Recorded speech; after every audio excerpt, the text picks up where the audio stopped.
So, Maddie, I've promised to highlight 3 principles that we'd all do well to take away and learn from the disasters and the successes that I've already begun to talk about. So the next 2 questions, or few questions, let's say, are around Principle 1, the critical importance of internal engagement. I'd love you to tell us about Cranfield University at the point at which you joined it, and try and give us a brutally honest account of its health at that point. So shoot from the hips, Maddie. Okay, right. So Cranfield had a new VC, as I've said, and he had done a great job in pulling together an action plan, a 5-year plan. There were 4 strategic priorities. It had been reorganised. We now had an executive board that we didn't have before, but it had a very weak brand presence.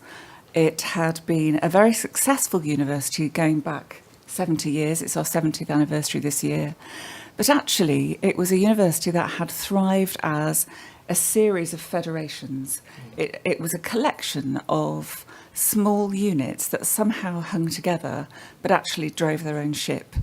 There was no sense, really, of any coherent cross-university mechanism for making plans, for joining together, and it's no wonder, in my view, really, that they didn't have a particularly loud collective voice. What they did have was a huge amount of success in the fields that they were very successful at. So, for example, the management school, which people may well have heard of, Cranfield University Management School, and in aerospace, and also our defence and security work down at Shrivenham with the MOD. Great, thank you. So the university is reshaping itself in terms of its strategy, levels of ambition, estate, senior team. Why did you believe, though, that a brand repositioning exercise might also bring something of value to the table at that moment? Because when I first got there and I realised that the ambitions were enormous, I think what we had to do was say, well, what's beyond the action plan? Where are we headed? What's the point of having such an action plan? And I realised there wasn't really a long-term vision at all for the kind of university institution we're going to be.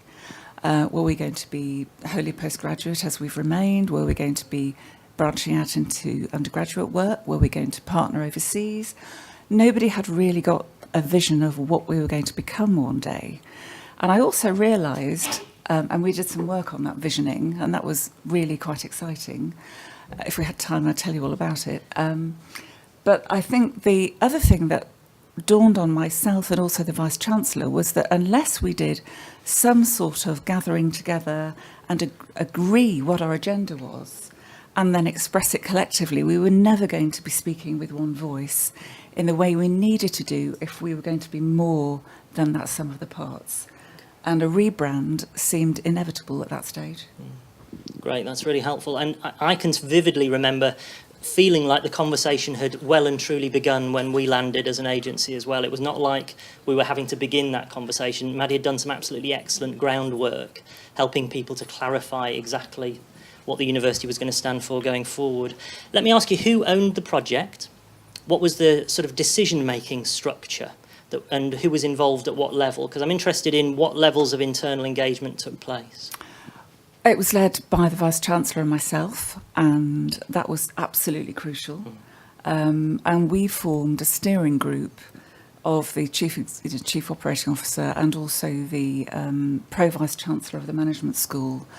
And we steered it all the way through. In fact, I think you were engaged by that group of people. So they were absolutely in on the ground floor and shepherded it all the way through. And at various strategic points, they would take the recommendations that we were making to the exec board. But the other thing we did was had a sort of 80-strong consultation group across the whole university.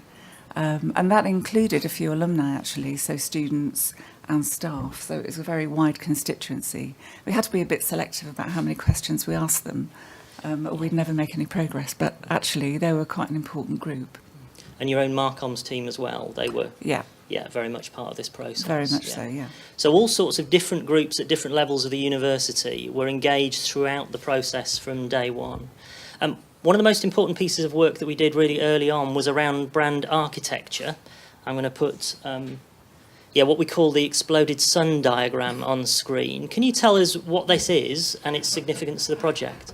Yeah, this was a cracking bit of theatre, really.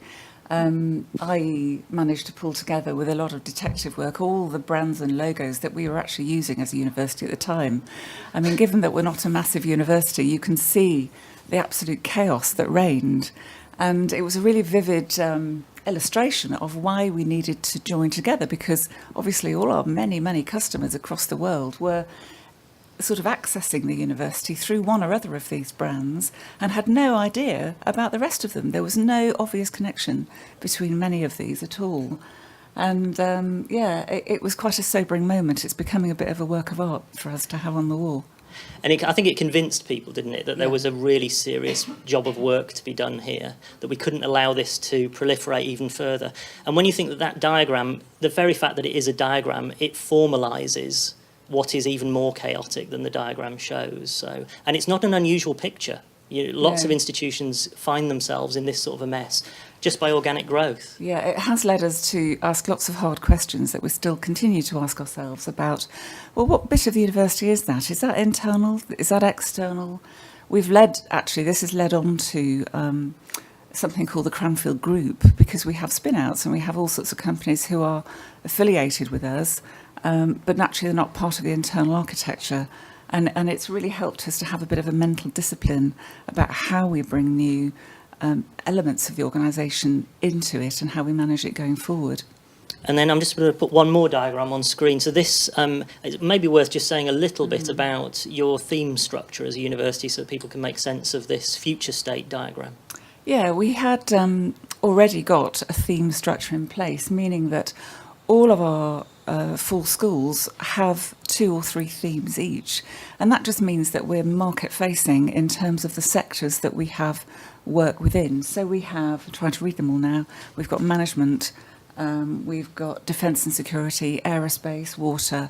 So if you can, we had 8 of those, and that's it really. So we've organised ourselves around those, and we took that as our starting point to ensure that we were going to market in a very theme-focused way.